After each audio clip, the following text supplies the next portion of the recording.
2, 1. Hello, ladies and gentlemen, and welcome back to another exciting episode of Delusions of Grandeur. I'm your host, one of them, but tonight I'm going to do a passover for this particular discussion as we are continuing our Days of Future Past. So, Brandon, why don't you tell us a little bit about this film that we have been subjected to? Oh, subjected to it. Well, anyway, we're talking about the 1989 film Venus Wars by director Yoshikazu Yasuhiko. Ha! I got it. Yes. Indeed. But any case, this is a tight little sci-fi film. It kind of loosely fits Forrest's definition of the term, because it takes place in 2089, but the story starts in 2003 when a comet made Venus habitable. And we were able to start using manned flights over there in 2007 and had set up colonies in 2012. I don't know about y'all, but I lost those bits of news when they happened. Yeah. That seems like that to me was a big stretch of this film. I was like, geez, that wouldn't that take a lot more than just one? Well, I don't know, maybe not, because it took only one asteroid supposedly on our planet to, change it for a long period of time. But that seems to me like a bit much relative to like what. Yeah, I was going to say like one. What was it? A meteor? You said like one of those, and only within like a relatively short amount of time too to make it suddenly habitable for humans, despite the fact that Venus is really close to the sun, relatively speaking. Well, I think we have to. I think we. Go ahead, Dave. I was going to say something about Halley's Comet because a lot of people in like the 50s and 60s were really worried about Halley's Comet hitting the Earth. Like it was going to be like some disastrous thing. There were even a couple of like Alfred Hitchcock episodes about Halley's Comet, So there was that movie. What was it? The movie of the one about the Night of the Comet. Night of the Comet. Yeah. But I was going to say that. Go ahead, Jake. That has remained a staple in movies. Think Armageddon. But one that I want to mention, like the greater miracle exception, is not so much that a comet can make Venus habitable as the idea that 80s fashions will still be prevalent in 2089. Well, we're not even at the Running Man yet, and that thing was much more of a reflection of the 80s than it was of 2017, 2019. In a way, yeah. But it is interesting. That's one of the fun things about this thing. This idea that Forrest had is the idea of seeing what people at any given time see as futuristic. Like, I'm sure we'll get into that a lot more as this one goes on. But definitely, I felt like this was a very interesting there was a strong 80s, 90s vibe, I thought, to the fashions and technology, even though it was supposed to be set way in the future. Well, why don't we go ahead and get started with our first impressions? Jay, actually, before we get started too far, warning to you, fellow space travelers, if you really don't want this to be spoiled, you probably should watch the movie and come back.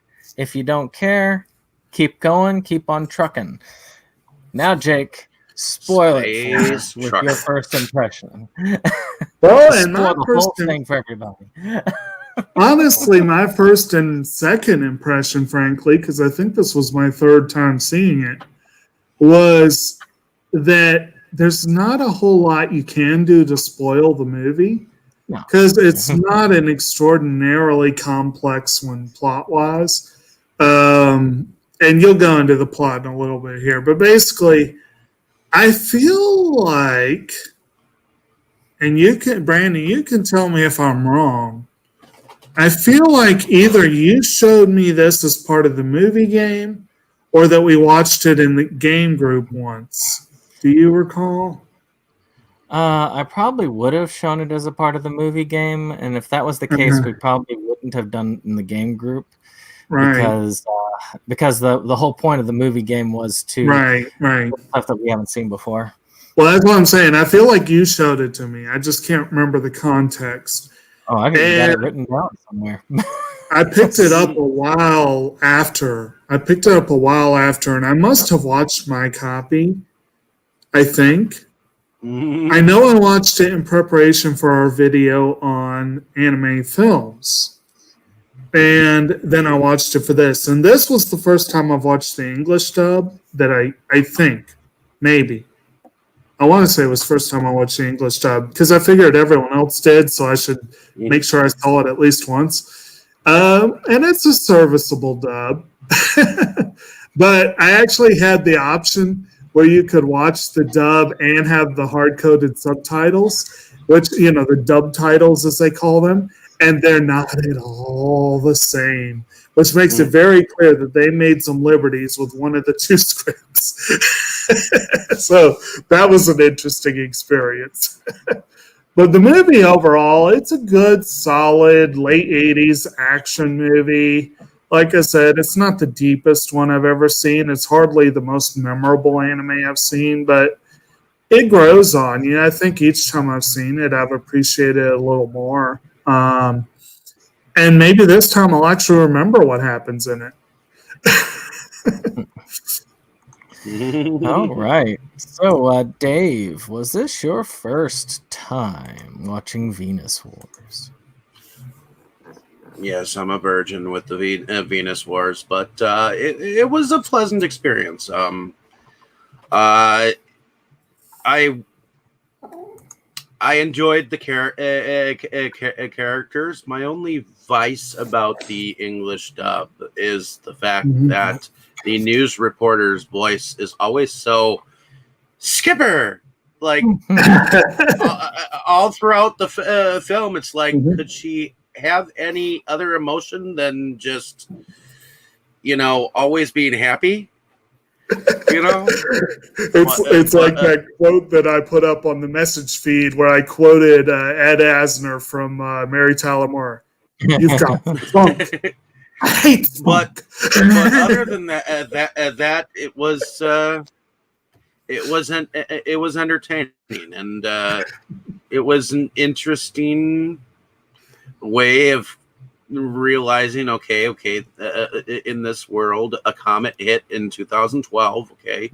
2012 in reality has already passed, and it's 2021, which is about 40 or so, maybe about 45 years off the normal current time in this future. So, I guess in a parallel universe, this could actually happen. But hey, we're running behind. We ain't even colonized Mars yet. Right. And we got somebody working on it. Mars. And we haven't been to the moon as much as we were in the 70s. So it's like... Uh-oh. At least those who believed that we were to the moon. Well, so Dane, was this your first time seeing Venus Wars? Yes, this is my first time partaking in the Penis Wars, and it was solid. It seemed like something like I would have seen on Toonami or on Adult Swim. Like if they'd have edited out like some of the language or just a few bits and pieces. Like you totally could have shown this on Toonami as like a special thing, or you could have like split it into like a mini series, like a 3-part mini series on Toonami or something. It basically felt like Mobile Suit Gundam crossed with Speed Racer, as far as like basically this felt like the main bad guy, the general. Ooh. So yeah, what kind of technical difficulties? Oh, we're back with you, Dane.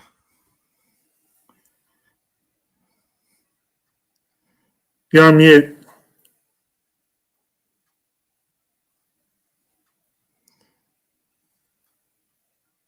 Mute. Yeah, there you go. I'm trying to end it. Something happened because like, I kind of wonder if the power went out or something, because like a lot of my devices got disconnected there and my camera quality went back to my crappy camera. So let me flip it back. Anyway, what I was saying was that this basically reminded me of Gundam Cross. Muted you again. Yeah, you cut yourself off. Gundam Cross with Speed Racer. Right. And now it's like cut you off entirely. But Dave's back. Yay! We're full of technical difficulties tonight.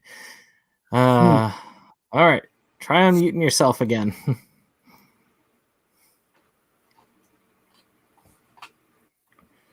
Let me see. Yeah. All right. Yeah. Hold on. Okay, can you hear me now? I can hear you. Okay, I'm sorry about that. And we lost you. Your technology does not like you. No, not tonight. But in any case, so where are we? Oh, we were at Dane's first impressions. Okay. He had some good stuff going there. Maybe if you were to switch away from the old mic or the new mic and just go back to the old one.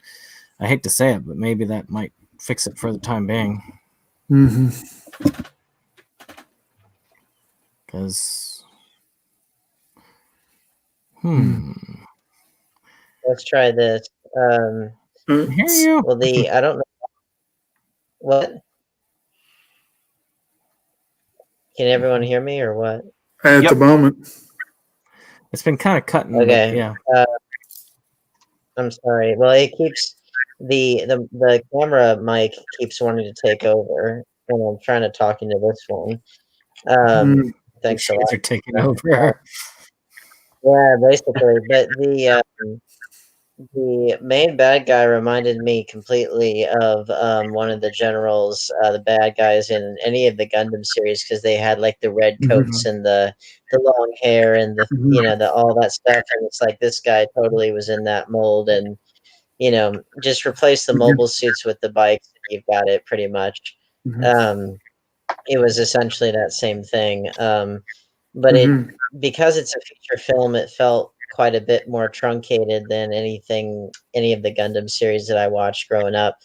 And I don't know how much that is faithful to the manga or not, but like I remembered feeling like, this could have stood to be a little bit more fleshed out. And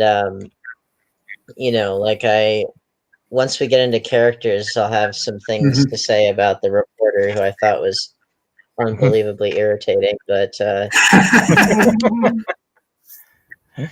one thing about whether this was faithful, it is worth noting that this was written and directed by the original mangaka, which is very rare. It's interesting too. So I'll go ahead with my first impression. We're gonna get into these, and I think Akira was one of the other ones, if I remember correctly. That was that had heavy involvement from that. And many people will say that the manga is like way better than the movie. It's funny that you mentioned Akira, because I believe that the bikes and all that that jazz are kind of reminiscent of the Akira world, you know. Could be. So looking at my first impression with this, of course, this was Jake's pick originally, though I should say it's Animazing Collections, because they're the ones that put us over the top with it. I ended up grabbing this because I really do have more of a nostalgic connection to this film. It was, but then again, I gave up my pick, The Running Man, so to somebody else to host tonight. So that'll be interesting. But yes, this one I saw back in the day, and Dave, you would be familiar with how I saw it because you also used to watch on Sci-Fi Channel when they did their anime runs. This was one of the first full-length anime feature films I saw back in the day. I saw this before I saw Ninja Scroll, which would be the second full-length anime feature film I saw that I knew was really, I should say Kiki's Delivery Service before that, but I didn't realize that was an anime at the time, so it didn't count. So Ninja Scroll was number 3 for you, huh? Yeah. You lucky bastard. I know Unico and the Island of Magic was my first, and then Lillicat was my second. So, see, those I didn't count because Lillicat was from the same source because Sci-Fi Channel ran that one. Unico was on HBO at the time, which is how I got to see Kiki's Delivery Service so early. But this one was, I think, like I say, it probably was the first time I actually saw one. I knew it was anime. Well, Japanimation, as they called it back in those days. And I just was so fascinated by it, by the art styles. I'd never seen anything quite like it other than Voltron. And it was just amazing to me. Now, I know this is just basically a kind of middle-of-the-road Adventureland standard film almost, maybe a little bit lower. But it's, at the same time, it does still have that special nostalgic significance, though I can definitely separate the nostalgia from the reality of it as we'll discuss as we go on. But still, it was just kind of cool. To me, it was one of my first real introductions to anime, and it just was an amazing experience at the time. So let's go ahead and, I guess, get started with our characters and plot. When I'm running through, I just kind of throw them together as they appear. I've only got 3 characters really outlined. The rest kind of blend into each other. So we really start following a reporter that everybody loves, Susan Sommers. And I don't have the new dub cast because there is a new release, by the way, coming out from Sentai with a new English dub, and that's coming out next month. Is it Sentai that's doing it? Yes, Sentai is releasing it. It's on their site. Okay. I know this for a fact because I sent Dane the link. Okay. They come up with a special edition set that I really want, but I'm just going to wait. But this one, so I'm just going to cover the old school casts. She's played by Eriko Hara in the Japanese, and Danica Fairman for the first dub. And you might know her from the original Project A-ko, which I believe, I can't remember which character she plays, but I think she played one of the annoying ones, so hey. Probably Zuko. Right. But her job is to figure out what's going on with the potential civil unrest on the Venetian colonies. There is a civil war going down. So what did y'all think of Susan Sommers, the intrepid heroine of the story? Annoying. She was kind of annoying. She was She was way too naive. She was a little bit whiny. She had her moments, but the only moment that she had she forgot the safety on. So Well, much later, but yeah. Yeah. But I guess after a little bit. I mean, once she once she finally grew on the commandos,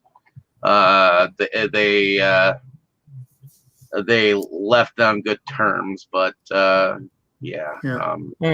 But did she really have any real character development? You could say that maybe, but a lot No. of everything seemed to be still reflective on herself. Even when she did that one stand, it still seemed to be all about her at the end. Her character could have been fleshed out a lot more, and the development of her learning experience could have been developed a hell of a lot more than that. So, that being said, I think she was kind of a throwaway character. She was not really a heroine or anything like that. I kind of think that the chick that was with the commandos, not Maggie, but the other chick, she was more of the heroine for most of the film, and like Miranda, right? So, what did you think, Dane? Did you like Susan Somers? Didn't sound like it.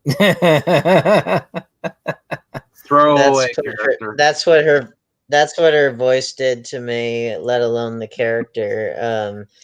Because I'll just be real. So the dubs for this period of anime, really prior to the late 90s, back when anime really exploded in the mainstream in America anyway, back in that kind of we think we can stage, the dubs were really not very good because the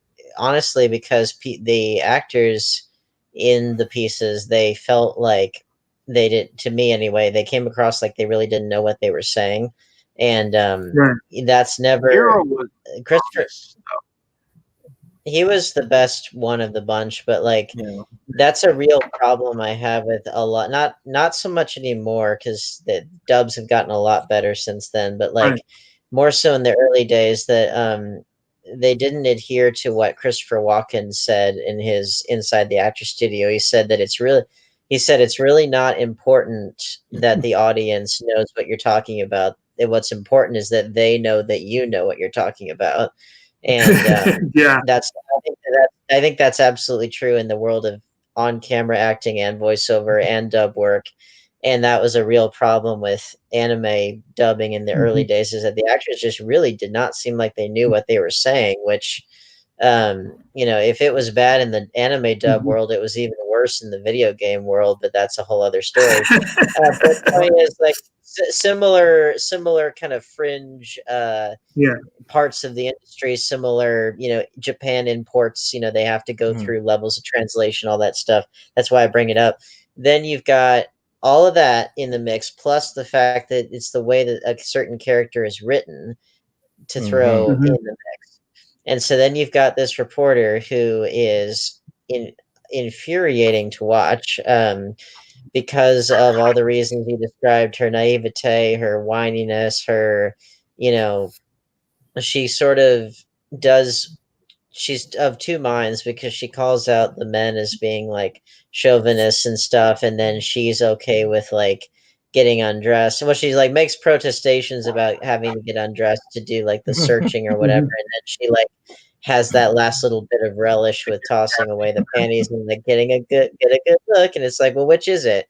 And then like, and partially this is just the way the character's written, and partially it's how they choose to set up the shot, because they have all kinds of like leg and crotch shots of her and stuff like that, and it's weird because we got like full blown jumpsuit cleavage with the other girl, but like her character is that's like one time for that character, and that character's written so much better than this other girl who it's like she can't make up her mind if she wants to like flaunt herself or not, or be all offended and everything, and it's like, well, which is it? And the filmmakers certainly seem to cheat more towards the sexualization side, but it's like you can't really have it both ways on that same front the way that you're wanting. And one thing that unfortunately is well, hold on. So it didn't help that they didn't, on the writing level, they are very conflicted there, but it also doesn't help that she's not really very smart or capable, or she's really whiny, really naive, really annoying, really like all the things that are like whenever Lois Lane appears in a Superman related thing, and she's not written especially well, which there's tons of versions of Lois Lane that are written brilliantly, but like the ones that aren't written so well, like take those versions of Lois Lane and exaggerate the hell out of the worst aspects of her, and you've got this character. Well, she And jumps in front of a tank. Oh, just an olive oil situation, and there you have it. By the way, Dane, but I wanted to let you know I watched both the sub and dub, and I have seen both multiple times. Her voice isn't any less annoying in the right. That's because she's written. And I wanted to actually make a point on that too. But first of all, as far as her character, it is a long-standing thing that even anime fans have to acknowledge that we will glitch out no matter what. well, I mean, I do think that part of it is that it is kind of a product of the time, because like, we in America, we like to, and in the West, we like to kind of flagellate ourselves for past depictions of whatever group, women, minorities, etc. And, in many cases, in fact, most cases very deservedly so, but also like, let's not forget that, that seems to have been a problem in other countries, especially, like you saw that in anime all the time, and if anything, it might have been actually, I don't know why it went to full screen there. But if anything, in anime, you might say like per capita or whatever, that it might have actually been more, sexually exploitive and stuff. And now in anime, it is slightly different because I mean those are animated people, so it's not quite what it is when it's live action people, but still, it's I suppose you could. My point is like it's not a uniquely American thing or a uniquely Western thing, and it is definitely a product of its time in terms of like the. And now again, the titillization aspect of the one character is a lot more head scratching than it is for the other character, because the other character, you just have like one instance of it, and even then there's a context to it, so it's not nearly as overt or as puzzling, because it just, the way that they do it in here, it feels like they're trying to have their cake and eat it too, and they're not really doing service to either one. Because if they wanted to make her like super flirtatious or something, then they easily could have done that. Or if they wanted to make her like really against, the patriarchy or whatever, then they could do that too. But like they're trying to have it both ways, and they're not making her a strong, capable character in either respect. So it's like they lose on all fronts, and that's not to say that you have a character like that in a, because that would be wrong in a different way. It's saying that, oh, you can't ever have a annoying, useless character, but it's like, A, that's not all that entertaining to watch, and B, that can only really work if the other characters acknowledge that that's what she is, and therefore that becomes her quest to not be that way anymore.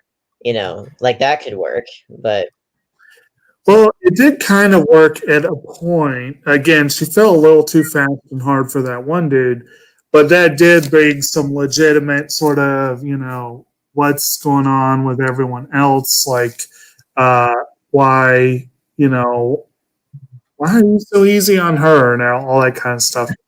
But the one thing I did want to say, I don't know what just happened with that weird, it's all kind of technical shenanigans. No, I'm actually doing it. What's that? I was thinking that's something Dave is doing to Get focused to the speaker. He's cutting the close up. Yep. One thing as far as like the dubbing, you're absolutely right that like a lot of the old school anime dubs were pretty bad. Downright. Akira was pretty good overall. A lot, yeah. But what I was going to say is that I am of the opinion, I'm the very strong opinion that, and again, I make this point frequently that America is still way too bass backwards when it comes to animation, and we're way too snooty about it. You know, it's for kids and that kind of stuff. But it was even worse back then. Yeah. And it's only probably been in the last couple decades that American dubbing for even our own domestic productions has really been top notch. Like this came to American shores just 3 years or so before Batman animated series, for example. Batman had phenomenal voice work in it, but terrible timing. If you're watching it, the timing of the dub versus the action is terrible. And they just had not figured out syncing of dubbing and action in animation in America then. So definitely if you're talking an import, it's going to be even further off. Disney movies are the exception to the rule. It didn't help with Batman the Animated Series and with actually a lot of the Warner Brothers animation / Fox Kids output before the WB. That output during that time, their animation was done by like at least 3 different South Korean studios because it was cheaper to do, and they could be. They tried to adhere to the same basic style, but there were noticeable differences depending on the particular studio that turned it around, and that's why you would see all kinds. As great of a show as that was, you would see all kinds of very bizarre inconsistencies across the episodes. So, I mean, that was definitely, I suppose, a larger product of the time of like trying to raise the bar for animation as a whole, because they were leagues ahead of what any other cartoon had been doing prior to that. But you're right though, as far as like there was a lot of learning to be done on the animation and the voiceover front in America, let alone in Japan, and they were probably quite a long ways ahead of us in terms of raising the bar of animation and that kind of stuff. I mean, well, this is pretty clearly evidence of it. Then you look at like our own Saturday morning cartoons and stuff prior to the Batman show, prior to the animated series of Batman. You look at that and you're like, man, this looks like a toddler made it in comparison. And it's just they can't even compare. And that's why, like, I think this movie would have played a lot better back when anime wasn't quite as ubiquitous isn't the right word, because it's still kind of a niche thing here. Like it's far more mainstream than it has ever been, but like in the grand scheme of things, it's still like a relatively niche thing, but it's far less niche than it was. And I think this would have played better if there wasn't as much to compare it against. And so that's why like watching it now, having seen a lot of anime like this, let alone just movies and stuff like this, I'm like, well, there's not, other than good animation for the time, there's not really a whole lot about this that necessarily stands out too much. But again, if this was kind of brought over to American shores back when it was relatively new, then it's like, well, yeah, that would be pretty mid-90s cool for me when I saw it, like early to mid-90s. And actually, what you're saying does harken back to something you said earlier about the big boss. He really was generic video game boss. Oh yeah, that pretty much was. I'm not as familiar with Gundam per se, but like you take almost any futuristic sci-fi kind of video game from the late 80s, early 90s, you could have taken the boss from this and plopped it in there and he would have been right at home. Actually, both of these movies we're talking about tonight have a very video game feel to them as far as like the way that their stories progress and that kind of stuff. Now, this one, to me, out of the two, this one feels the least the lesser of the two of like video gamey, at least of the period. Like it feels more like a video game might be nowadays, just because video games and movies are they're so neck and neck in terms of what all they can do, and what all they try to do. But like this one, I noticed a lot of Gundam parallels just because of like interplanetary warfare, and just the look of the generals, the fact that it's very mechanized and all that stuff. Like the generals, they have like that kind of flamboyant looking military garb and long hair and all this stuff that you would never ever see in a real military situation.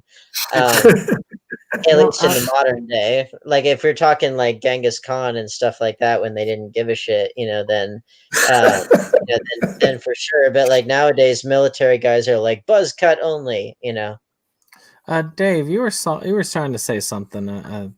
I saw. I was trying to see if there was a game for this at one point in time. Was there? There was on the Famicom, if I recall, and it was like a strategy game. So, as far as just before we end on Susan Summers and move on, there were a couple of things to also think about with her, narratively speaking. That's something I know that Dane, you could definitely understand where they were trying to, but they kind of failed at it, because she was supposed to really be our eyes on the situation. She was the narrator. She was that presenter. I feel like they kind of fell short in that regard. She was the Earthling, so she was the one who, only kind of fell short. Yeah. Well, I mean, they were doing okay at the beginning, in my opinion, because they were presenting it. She helped lay the basic foundation, but then and having her embedded with them kind of again gave it our eyes onto it, the outsider's eyes into the conflict. But I feel like they did not do a very good job as far as making her a solid narrator by trying to give her maybe too much character, or as you said, Dane, maybe over-sexualizing her to the point of making her kind of useless in that point. And yeah, that's and here's the thing, like I am not at all opposed to sexualization of women or men or whoever, because humans are sexual creatures, and that can be a very key indicator of their characters, assuming that is a part of their characters, like they're using their sexuality as a power game, or maybe they're just naturally flirtatious people, or something like that. You can do a whole lot with it. So I'm not at all in the camp of like, oh, you can never have sexualized characters of any kind. But it's more so like whenever they want to do like really obvious sexualized, gags or titillation or whatever, while at the same time trying to make her like kind of weakly protest it, and to kind of say, see, we're not sexist. They try to do that. And it's like, and they fail on both fronts, and she's not like interesting or capable or anything. Now, case in point of like how that can be done really well, like a spunky reporter that is beautiful and is our entry into this weird world, is Vicky Vale in Batman. Tim Burton's Batman, like the way that character's written, like people sometimes like to say that, oh, Vicky Vale's a damsel in distress. Well, she's an example of how you can write that kind of character really well, because she's really beautiful, but she's cunning and quick, and she's not like too strong or too weak or anything. Like she has just the right amount of capability that you would think she could realistically have in this kind of weird world. And So she serves as our eyes into the world of Batman and the mystery therein and all that stuff. But like she has the right blend of being capable enough to not necessarily be a pushover, but she's not so weak that, or she's not too strong to where she doesn't need Batman or whatever. So it's like, or yeah, and that's not strictly a female thing, but it's like that generally for that kind of protagonist, for our eyes or our ears and our intro into this weird world, you generally want someone that feels like they're pretty well balanced, and so you can do that really well. It just so happened here that they kind of failed on all fronts with how they wrote the character, how she was played, how she's portrayed, all that stuff. I mean, we've only had got like one interesting female character. There's not that many of them to begin with, but like we've only got one that's at all interesting. And I would also say we've only got one interesting, at least of the good guys anyway.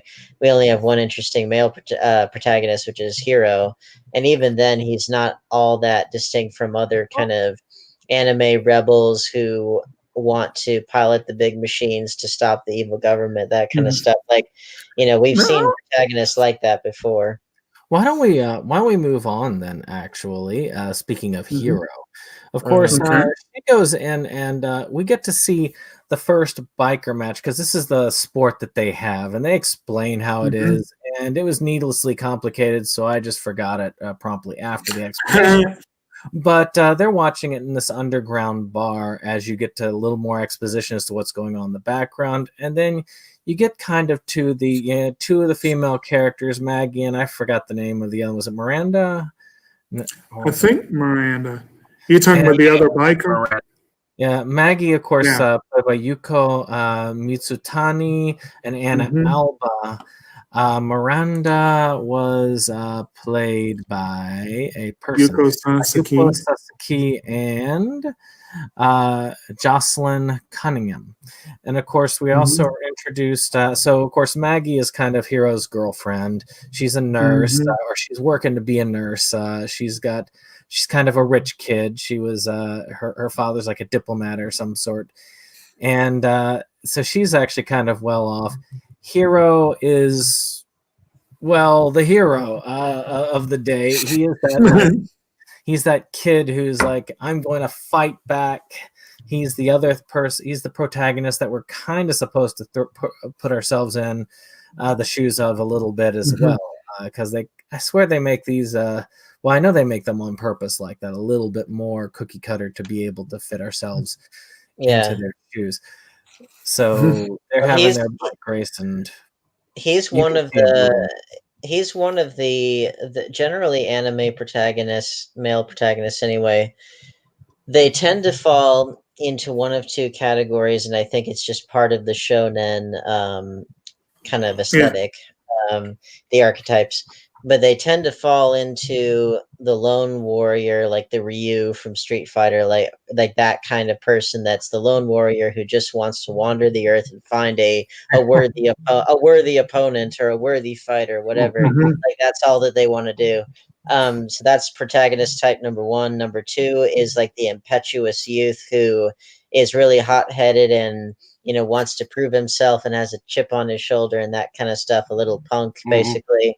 And so that this person kind of fits more into the latter, although he's far less annoying than other similar protagonists. Like I remember when Naruto first came to our shores. It came like, what was it, 2006, something like that. It was around that time. I tried to get into it, but I just couldn't because I couldn't stand the protagonist. I thought he was annoying. I'm saying I like Naruto a lot. It's like of the shonen ones, I like him a lot. I would consider Hero Hero's more of a Sasuke. That was at the time. I have to make clear. If I were to dive into that now, obviously I'd have a different perspective. But it's just like that's what I thought at the time. But like, but then a few years before that, when Yu Yu Hakusho came to our shores, I watched the hell out of that. And that, Yusuke is most definitely this impetuous youth who is a punk and everything. I think part of that came down to, I think that he had a much better voice actor in the English dub to kind of help give him some. I And he had a lot of personality. He was not always a likable guy, you know, and other people called him out on it, you know. One could look at what's that? I said I was going to say if I ever come across in an anime where I have as annoying of a voice as this news reporter, it will turn me off from it, and it will not make me be endeared to it. Yeah. Well, I was just going to throw out a wild and crazy idea. How tying in our movies together for this month. One could look at Hero. You're right. He is kind of the archetypal hot-headed, chip on the shoulder, loner type hero by necessity rather than desire. Let's put it that way. Well, one could, to tie our movies together this month, one could see that maybe Marty McFly watched Escape from New York a few times too many and wanted to become Snake Plissken. You could look at it that way, which isn't that an interesting comparison though, because like you compare Marty McFly and like Luke Skywalker are very much in the mold of, like of the more like the Western mold of that, and it's more so that they are, and they're not really like assholes or anything. They're more just naive and you know, like they feel before they think and stuff, but they're not like hot-headed necessarily. Now they're like easily triggered, you might say, but like they're not in that same respect. Like they're more feeling. Yeah, I would say they are hot-headed, but yeah. Well, but not in the same way. Not in like the I have to prove my skills kind of way. More so in like the don't hurt my friends kind of way. Now there are plenty of anime protagonists that are like that too. So it's not an either or thing, but actually there's one series where the protagonist reminded me so much of Luke Skywalker that it actually crippled my enjoyment of the show, and that was Blood Plus. The Zaya was so much like Luke for half of the series. Until she wasn't. And then she wasn't. To the dark side. She went on it. But as far as like the biking sport, what did y'all think of the actual biking game that they played?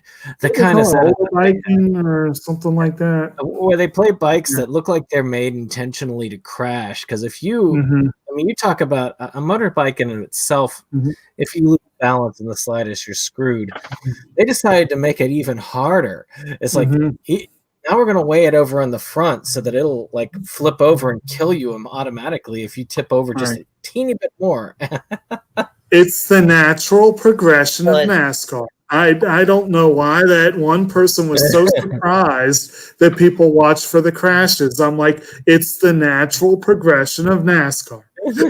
Yeah. Which, now, you know something interesting? NASCAR's viewership has gone down quite a bit, and it's for a variety of reasons, but one of which is the fact that the cars generally crash less than they did before because, well, car safety as a whole has gotten a lot better over time, plus car safety of the kinds of cars that they drive. And because of Dale Earnhardt, obviously his tragic death, you know, that did change a lot of things about the sport. But it's like, then you look at Venus here, this version of Venus, and it's like the Wild West there. So like they want to see more blood, more crashes, more this and that. And you know, so it's just, isn't that funny that you're right? It is like NASCAR taken to the next level, and yet NASCAR right now is like the viewership's quite a bit down relative to what it was. But but when this film was made, that was some big stuff then. I mean, NASCAR hadn't even hit its peak quite yet in the mainstream at that time. Actually, Dave, what are your thoughts on that biking thing there? As far as the announcers going, I was reminded similar to like Star Wars Episode 1 when you heard the announcers in the pod racing just a little bit for just a second there, you know. And as far as the racing itself, it was kind of like a Ben-Hur kind of a thing. going on. The except with bikes and shit like that. So they called it roller biking. So if you think in the concept of rollerball, like except with roller bikes, which I mean, let's be honest. Also, rollerball. This movie and our other one, The Running Man, they both owe a lot to rollerball. And I mean, I imagine rollerball probably owes itself to other short stories and stuff that came before, but that whole premise of the dystopian future gladiatorial games, like the race to the death, all that stuff, which I actually, you know what, both of those and even rollerball, Roger Corman with Death Race 2000. I was going to say Death Race came first before all of those. So, and I almost got on the subject. Death Race did. I love Death Race 2000. I think we should talk about that at some point. I think that's a very underrated film. So, looking at the biking team, we get most of the characters at this point. We get Miranda, we get Maggie, we get the kind of semi wise guys that follow along with this and get dragged along through most of the film. Any of them that y'all want to talk about or point out? You gotta mention the one that the reporter did go for. Which one was? I'm trying to remember which one that was. Was that Jeff? It was a cool guy with the glasses. That's all I remember. Yeah, who ended up being part of the resistance later on, if I remember correctly. Oh, he joined. Right. Yeah. He joined, yeah. I kind of lost track of who was who, I have to admit. But he was, for his brief time, a fairly interesting character. And then there's their manager, Gary, who I thought Gary was a pretty fun character, actually. He was an old man. Right, exactly. Weapons dealer. A Long John Silver or weapons dealer, kind of. Because of his leg. And I know, Dane, you were talking about how much you like Miranda.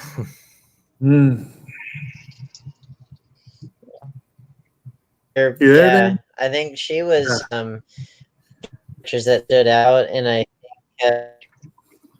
what? Oh, there you go. What happened? Oh, your video lagged a little. Yeah. Sorry. Yes, I did like her. I thought she was one of the few really interesting characters, and that was mostly because of how, she was definitely a foil for the other one, the reporter.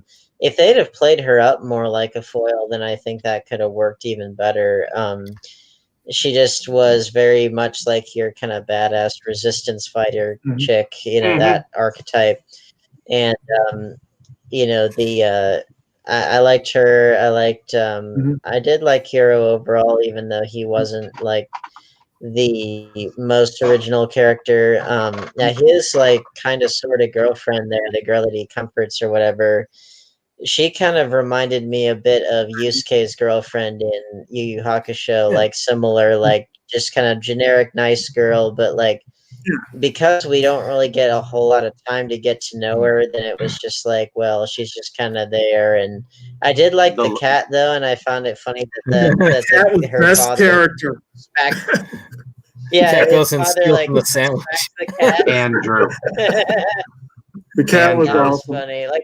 Yeah. For whatever reason, just and it wasn't. Go ahead. I was going to say, I think Maggie was basically basic anime girlfriend, but she did have a couple things with her medical training and with the fact she did have that one scene with her father where you got the impression that she actually was an interesting character to a degree. You just didn't get much time with her. And the same thing with Miranda. Once Miranda made her stand, she kind of faded into the background. Overall, I think the movie was kind of weak in its it didn't really know. I think it didn't know what to do with its female characters in the end. That's I think this is a weaker reflection. I would expand. Go ahead. I was going to say, I think this film is kind of a weaker reflection of Akira in a lot of ways. I think one that they were trying to bank off of Akira's popularity by bringing this over to the shores, but also at the same time, both of them had mangas that were much, much better. From what I've heard for Venus Wars, I still need to actually read the Venus Wars ones, but I've read the Akira manga, and they flesh out those characters a heck of a lot more. I feel like more about the side characters. I feel like Miranda was fleshed out to the way that she was, because I think that in all honesty, I believe that she could have been like the main love interest, and she could have been, you know, more than just the supportive hand in the end, telling Hero, you know, you're our leader, and you know, if you come back, we're nothing without you, kind of a thing, you know. She was too mature for him, really, because she came across to me as like 20 something, and they came across as like late teens. She definitely felt older and felt like she was too mature for them or whatever. And what was I gonna say?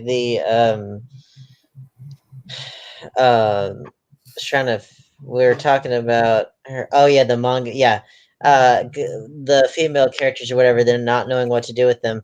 I would argue yes, but also I would argue that I think in a lot of ways it didn't really seem to know what to do with the characters in general. It felt like kind of Cliff Notes versions of the characters, or Spark Notes versions, excuse me.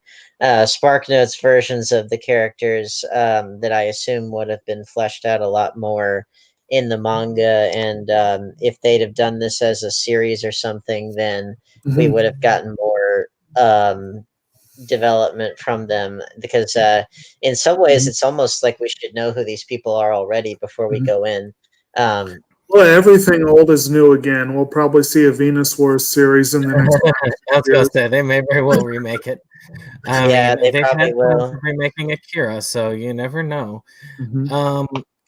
Well, let's go ahead and move on with the plot. I've only got one more character to throw out, and he kind of hits home when we finally see the invasion. We both see it in the bar where Susan is, and we see it on the racetrack as the tanks are invading and kind of destroying their racetrack, turning it into a battlefield.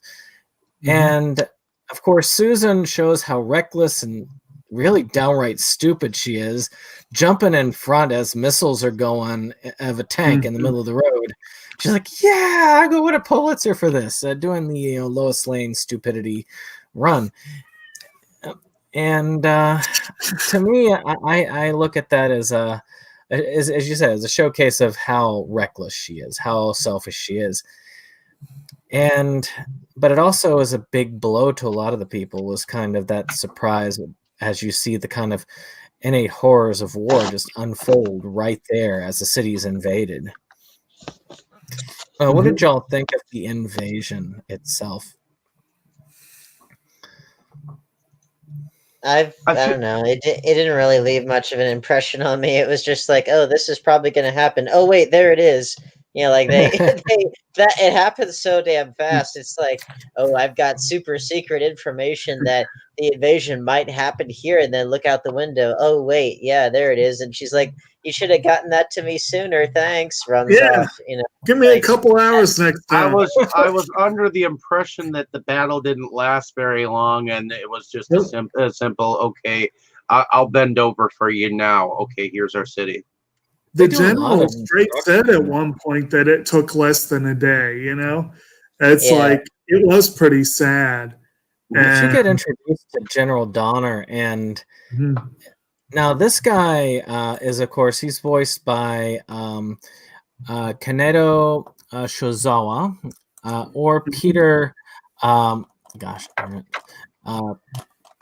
Peter Merinker. Now, this guy who did the English dub, he's probably one of the now there are a lot of them that have some credits, but he has a crap ton of voice and acting credits over the years. If you look at his history, he's got a ton. He's in Wallace and Gromit. He does a lot of American animation. He's done live action. This dude has been a lot of places. And you can tell he actually is not a bad voice actor when it comes to just playing that straight out villain. But he doesn't come. I don't know about y'all when it comes with Donner, but Donner doesn't necessarily come across to me as necessarily a evil villain. He just comes across as he says. He makes that speech where he's like, "We never kill anybody. We're bureaucrats." Right. He's doing his job. Essentially.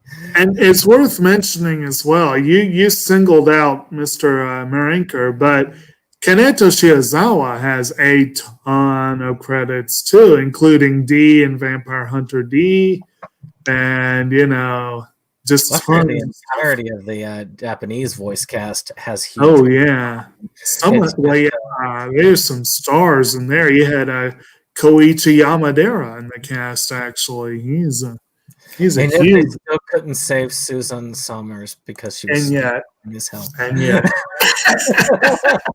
Well, that says Susan Summers, not Suzanne Summers. Exactly. Oh, wow. She's the one that plays Hikaru in Kimagure Orange Road, but that character was borderline annoying. So, what did y'all think of our general and primary antagonist? Well, I mean, again, the characters in general, they're very surface level. Like, we could afford to get to know these people a lot more, and I couldn't help but be reminded of was it because I'm getting my Gundam villains mixed up, because Char was the villain in, I think, the original Mobile Suit Gundam. I'm thinking of the one in Gundam Wing. Mobile Suit Gundam Wing. Let me think of who that was. But like that main villain, I remembered really liking a lot, and because that character had dimension, and that character really. Oh, and that protagonist was also named Hero, but his spelling was Heero, not Hiro. Hero Yui. That was the protagonist there, and then it was who was the antagonist in that? I can't remember. Point being, like, that character, it reminded me of him a bit, and there you go. There's characters there. What was that? Magna Rashid. There we go. Zex. Yeah, Zex. That was it. Zex Merkis. That was his name. And he reminded me of him a little bit visually and in his characterization a little bit. But Zex, got a little bit more fleshed out because he had a lot more episodes to work with, I don't know why, but he kind of reminded me a little bit of Excel Saga's El Palazzo. He had two areas where he actually showed some characterization. One was when he was basically confronting the council, the elected council, and the other one was when he was there with Susan in that speech.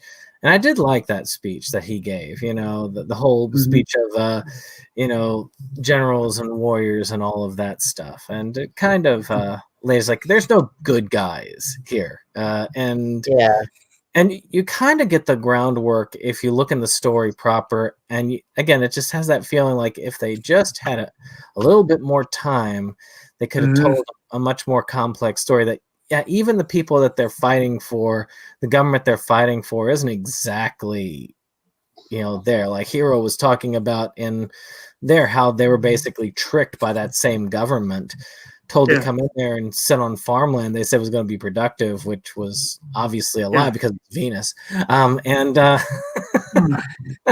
Which let's also be honest. Let's also go ahead. Well, I was going to say one character that we kind of overlooked was it Kurtz? No, Kurtz was the main general of the revolutionaries, wasn't he?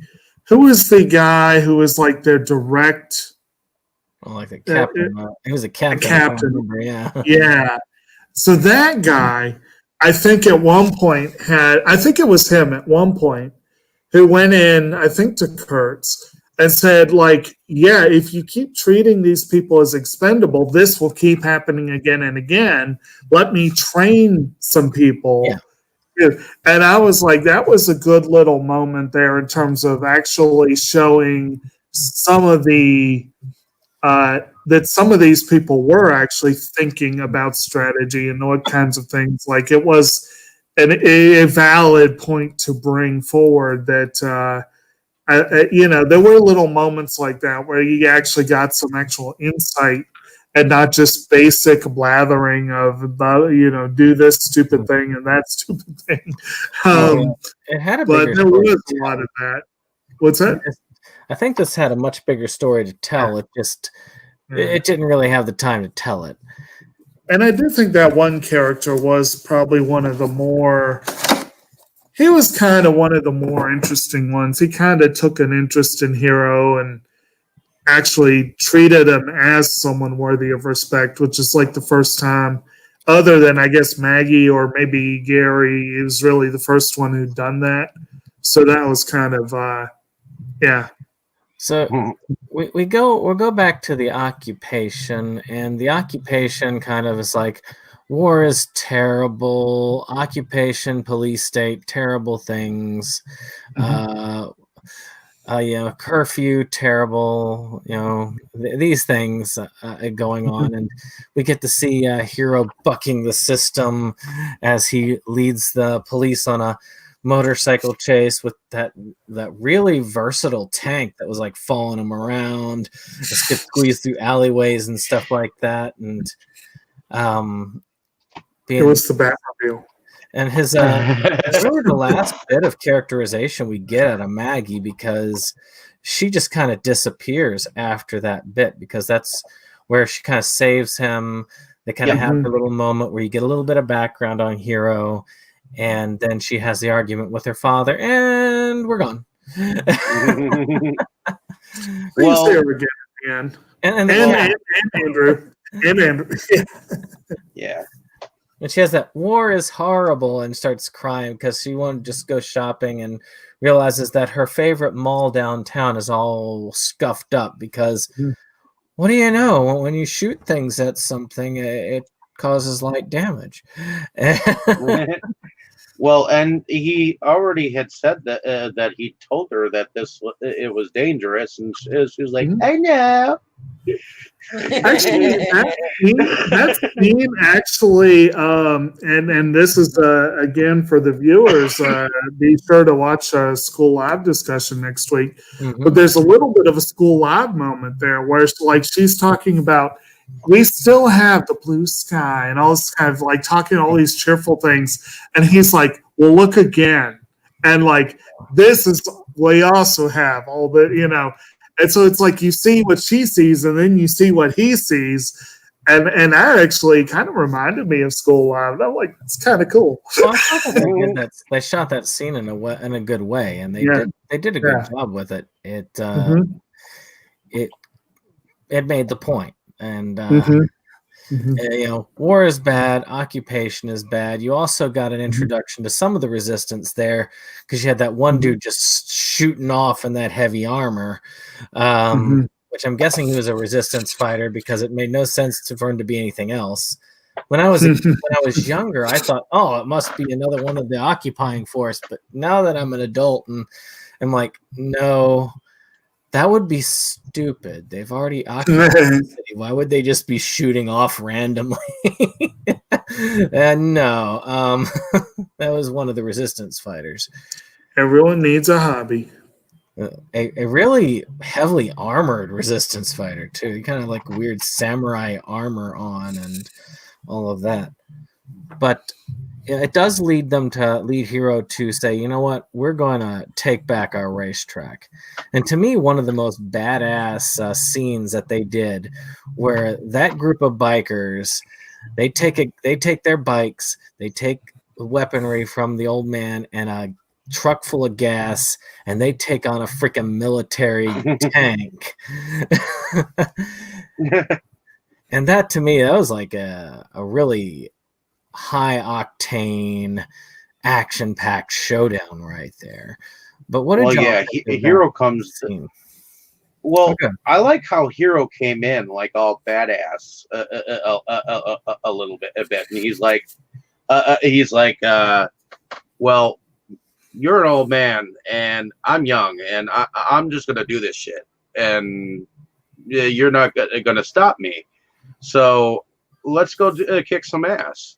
So they went out and they started out pretty good, you know. I mean, up until, you know, they got to a certain point, and that's when Hero was like, "Oh, there's a crane, I can go in it," and that's when he had the old guy. Well, I like the fact that the old guy did finally like step up to the plate and man up. Well, I mean, he did basically run a big old tanker full of gas into the tank, but he did not last through the battle, unfortunately. And neither did the kind of like crazier kid guy that was there just shooting off randomly. He gets himself a shot as well, but you get to actually see a little bit of the reality sink in as some of their friends die in that fight. Mm-hmm. That's how they get introduced to the resistance. But what about y'all? What did y'all think of that actual scene where they take on the tank for the first time? Well, the action scenes in this, you know, are pretty solid overall. I did like how they had that huge explosion when he threw that like whole thing in there. Of course, it didn't do anything to the tank, but well, yeah, they thought that whole explosion would like take care of it, and when it came through, they were like, "Oh shit, we gotta run." they took out they took out the tank, but then they saw another one right after. I was like, well, crap, another one. And that's how they get introduced to the resistance. They get saved by the resistance, who takes them out of the town, kind of like how the old English used to do that. They used to kind of like commandeer people and crews and like, okay, now you're a part of the army, and that's what they were doing there. Y'all are cannon fodder. Congratulations. And, you should be glad that we saved your asses. And of course, Susan had joined up with them at the time and was still hanging around and still all upbeat about wanting to be in the middle of the action up until her hubby dies, where she has him put a camera on his vehicle when he's getting ready to go into battle, which he doesn't make it very far into the battle.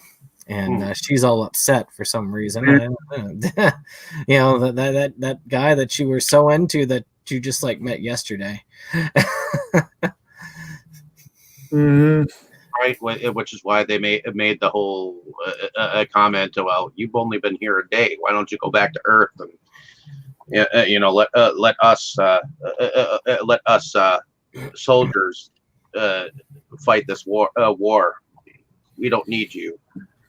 Kind of a speech. I mean, it does lead her to do that confrontation with the general, which is a decent scene, but she's obviously a blonde. Well, she's probably never fired a gun before, which did not play to her help there, because she did pull the trigger on him. She was going to kill him. She was going to smoke his ass.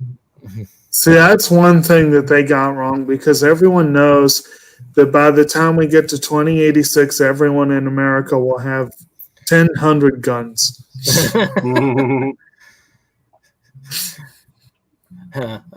More guns than people on planet Earth. Yeah, probably, because everyone will have a gun. Well, wouldn't it be great if everyone had a gun? Not really. No. It's a good Arrogant Worm song, though. Although I would like to still keep the right to hold one. if some Mhm. time in the future. Oh, of course. Well, she was exercising the right to hold one, just not to fire one. So with that, you also get, now this is one thing, and Dana, I'd be curious as to your thoughts about this, because I'd be curious how a filmmaker would look at this. The whole introduction of Chris as a character. This is why I think this guy must have had some involvement in the manga, because they introduced this gay guy who doesn't last very long, and they do this little montage of scenes with the guy like he was this dude that we've known for forever, and had some value, and then just kind of left off like, all right, well, I hope you enjoyed that. I'm And surprised you here, I remembered his noticed that name. too. Hero's just like, get away from me, Queen. Yeah. I noticed that too, and I was like, well, gee, that came out of nowhere. They put an unusual amount of focus on this dude, and I have no idea why. Right. Yeah, the movie did really seem to just kind of pick and choose like whoever it was gonna put a particular focus on at whatever time, and then it's like, okay, bye, you know. I mean, I always thought to myself, this dude must have had some more involvement in the manga for them to just spotlight him. But it was just weird to have like a montage of this random guy in the middle of the whole thing. Mm-hmm. Yeah, I noticed that, and I was like, that's just so odd. Like, why would you do that, you know? Hand slap But on the then butt. again, it's like, I guess so, but it's like, yeah, it just, the whole thing felt really kind of odd, you know, odd focus. Oh, completely random non sequitur, but the director of this film did direct quite a bit of Gundam. Oh, yeah. Ah, well, there you go. That would explain it. Now, I And will say, apparently The Little Prince. a good series. Now, Mhm. I will say this about it: the portrayal of LGBTQ characters in anime is not very flattering in the Yeah. best of As a times. rule, yes. So I will give it this: for the portrayal of a gay character in the late 80s in an anime, it's actually not terrible, because other than like that initial shot at the beginning, he just seemed like an arrogant asshole who was gay, instead of how they normally is like, look at this gay guy, look at how flamboyantly gay he is, and Mhm. and probably evil, because that's what they do in anime. It's like they're gay, they must be evil. Yeah. But he wasn't really evil. He was just a lazy dick. Yeah. Well, there are plenty of dickish, you know, gay guys out there, you know, Yeah. just like just like straight, you know, people. But it's just like I'm thinking of like it's the old, you know, kind of bitchy gay guy stereotype who's like, you know, picking cat fights, you know, or whatever. And it's like I've seen plenty of real world examples of that. But you know that in and of itself is kind of its own stereotype when that becomes that becomes the only thing that you see, you know. I And mean, they straight out kill him later in the at the end scene. Yeah. but in any case, I think that the final, what is interesting is I like the game that the Resistance dude, the blonde character, or he sets for Hero, and the fact that he gives him some leeway, and and it's kind of like, here's another pod chase. Well, yeah. Well, you find out later, he's like, yeah, you couldn't have done anything. I made sure that there was extra armor on mine the whole time, just in case. But they use the bikes, really and truly. I know that the reason why they had that bike game at the beginning was to set up that new weapon that they were utilizing, the versatile weapon, which was pretty much just a play on their bikes, allowing Hero to be the hero. But yeah, the last thing, what they were going to do for the invasion is Hero volunteers himself to be tribute, and the captain looking at it and saying, you know, This dude actually has some worth. I'll do you a solid. I'll let your friends go, but you got to stay here and work for me. You got to fight my war for me. That's basically it. And their main thing, taking the city back, and they had the tools to do it, obviously. But the biggest point was this shuttle station, and that's where the final fight happens between Hiro and Donner, essentially. And that's a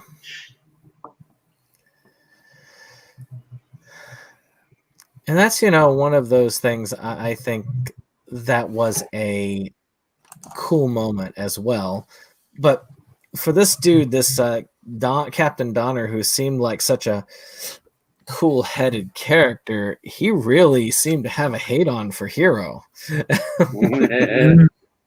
Yeah, because he was not going to let some pup of a kid beat him at his own game, So and I like that it had that like Hot Wheels track that was kind of going up half a ways.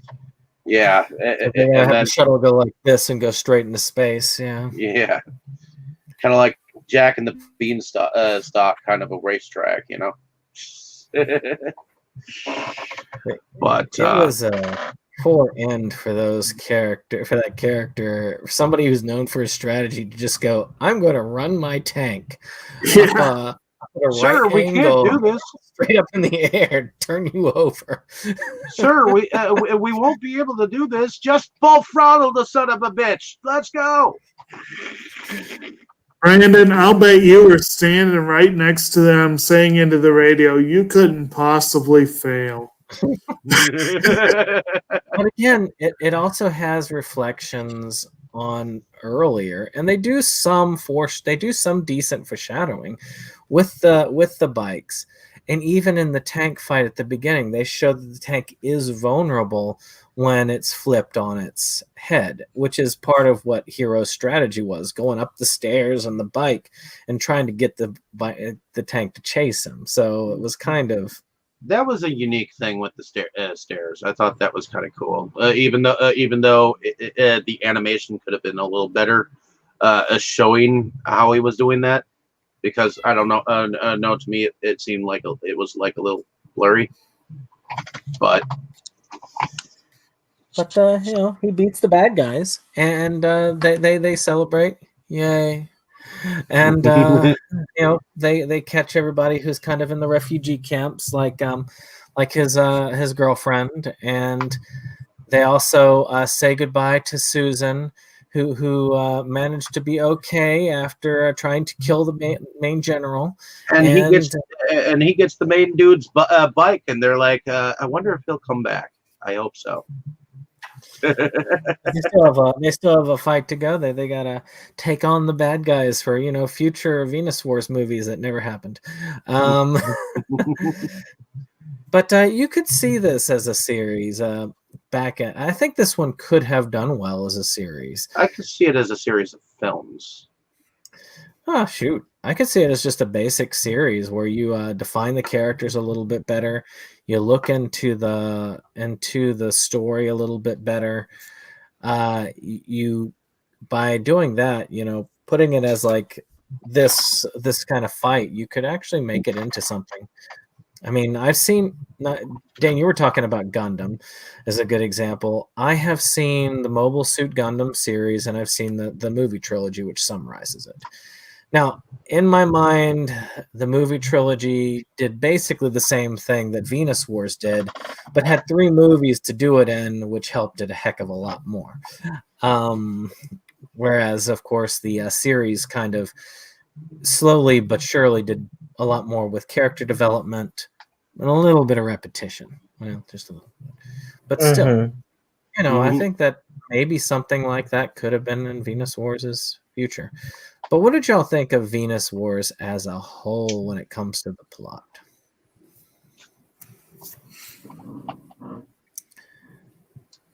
No comment. So say it again. What did y'all think of Venus Wars as a whole, plot-wise? Well, the plot is basically okay. This comet basically made this planet habitable, and now there's millions of people that are in two different factions, and obviously one will want to dominate the other, and the other will want to fight for control, and that's kind of how many films that have to do with war factions happen. There's always a resistance and a rebellion, and kind of like with Star Wars, you got the resistance and the rebellion. So, see, you could say Star Wars would have been appropriate for this month because a long time ago, as they start in a Venus far away. Any other comments on the plot before we hit music? No, it's pretty basic stuff. Yep. All right, music. Of course, Hiroshi Sakamoto was one of the main influences over the music. Of course, we have the opening theme, "My Love" by Nanaka, and of course, we have the two ending themes, "Kimikara Onegai" and "My Saint," of course, with Aya Hiranal and Hiroshi Sakamoto, respectively, and of course Sonata de Sambo as an insert performed by Little No. You said who did you just mention? You said Aya. Did you say Aya Hirano? Aya Hirano. Mm-hmm. That's what Anime News Network credits it as. Really? Because I'm seeing it. Okay, let me look that up because I didn't think Aya Hirano was working back then. She's much more recent. We had Asu Eno Kazi, which is Wind to Tomorrow, performed by George Yanagi. We also had Sesshoon no Shisao, Dash of Youth, performed by Elko Yamain, and Vunasu no Kazi, Wind of Venus, performed by Taku Ihara. That's what I'm seeing on ANN. I don't know where you got Aya Hirano from. But it also is very worth noting Joe Hisaishi did the actual music. And Joe Hisaishi is the in-house composer for Studio Ghibli. This was the last non-Ghibli film he did for 30 years until he did the score for Children of the Sea. So he pretty much became Ghibli only for a good while after this. But it almost had an Enter the Dragon feel to it. If you notice some of the film's music score, it's pretty good. It felt like it was definitely some 80s music, for sure, because of it was almost like 80s classic rock-ish.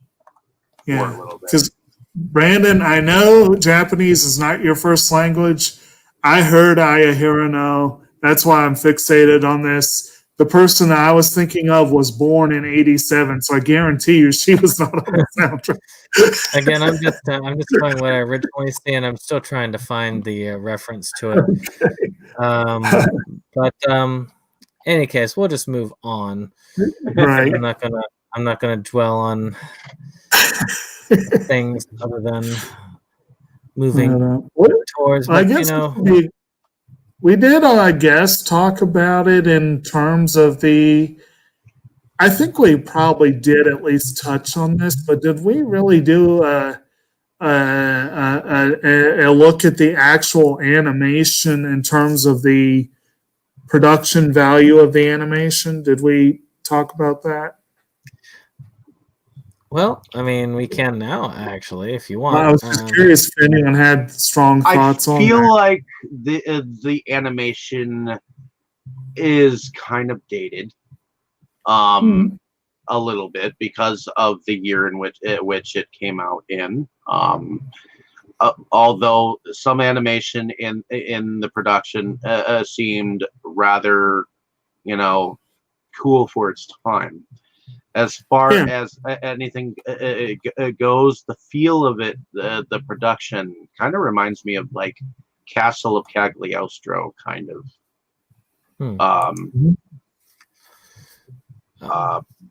production, although nothing compares to that kind of production entirely. The animation was still pretty good for the time. It wasn't Akira level, but it was still pretty good what they had. The detail that they did with the drawings, the vehicle sketches, all of that really came through. You could see that in a lot of it. And there were some plain shots, but I still like how they did a lot of the contrast. When they do the panning over at the mall, even though it was a simple pan, it felt good that you were able to see part of the picture, then you saw the whole picture, which was cool. When the invasion happened, I did it was kind of cool to see that the tanks were parachuted down. Were they? They did do a lot of parachuted stuff down because you saw that weren't there some airships too? They said the big planes kind of flying overhead as it went as an ominous cloud, and then all of the stuff being dropped from them. That was I thought it was a very neat scene when they did the invasion. Operation Tank Drop. Hey, right. Death from above. Know what I mean? All right. Favorite scenes? We'll go ahead with favorite scenes. So Jake, what's your favorite scene? Now that I've drawn the parallel in my brain with School Live, I really like that mall scene. The way that they did that contrast, I thought that was kind of cool.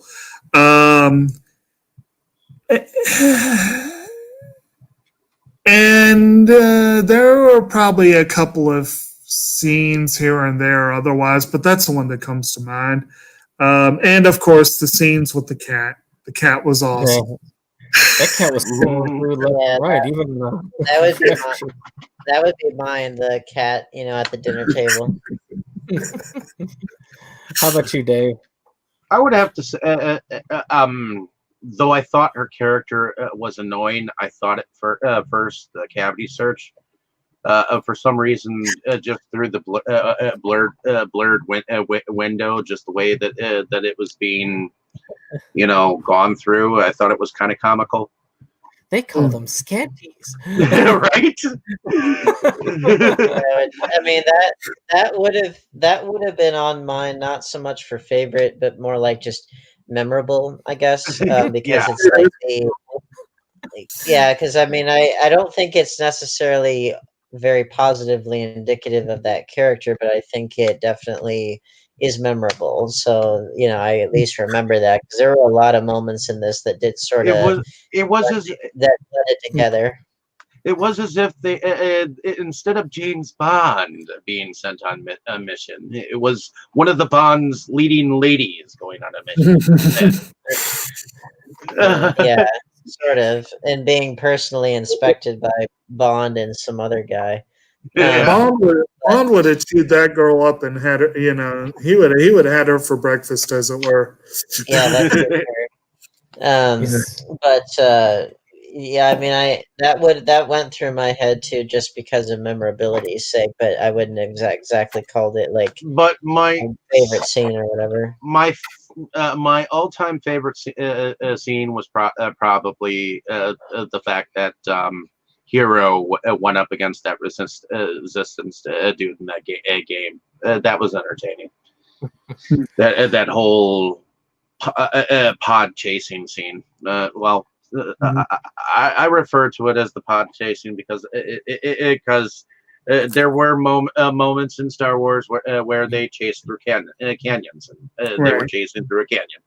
So, Well, I mean, for me, it's all about the scene where the bikers take on the tank.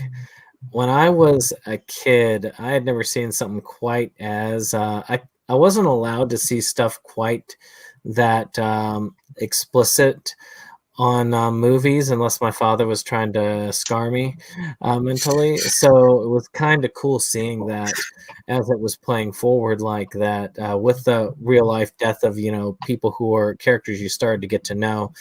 But I also liked that. I also thought that they poured most of their animation budget into that fight with the tank. You had all the explosions. You had a lot of the work there with the crane. It just was a very intense scene. I felt like it had a lot of hold there as far as action in the film. Well, so that's Venus Wars. Yes, just one last completely random thing I just want to throw out because I found this really weird. As anime fans, we often complain about how things go out of print or stay out of print here for years on end. But apparently this one got a very quick home release in Japan and went out of print in Japan for 30 years. Which is weird. I don't think it's been hard to get. I don't know. It's been hard to get it here. It hasn't been. It's getting a release. It's getting a re-release and a new dub, and by Sentai, and on the 20-something of 23rd or 20-something of February. So it's going to be cool. Well, maybe they'll put the old dub on the like a parallel track, or so that you can see the difference between the two, and vice versa. Wouldn't that be something? Well, I mean, they are doing a Cagliostro release, a 4K with all of the dubs on it. Yeah. We said it had 3 different English dubs, I think. And the newer Akira releases, the Steel. But Dave, you'd have to put up with 4K, Dave. Sorry, I just updated to a Blu-ray for my computer, so that's like new technology for me. I'm still trying to resist. Blu-rays. Yeah, 4K is just a slight step up. Wait until they got 8Ks. Personally, I think it's a step down if you can't digitalize it yourself. Yeah. So with that being said, I'll hand it back to Dave as you can stick a focus and we're done. Alrighty. Stick around with us and join us on our other channel as we go on about the Running Man. So stick around. We're going to have some fun. Ciao for now. And there goes Dave. There goes Dave. And we're still live. Wow.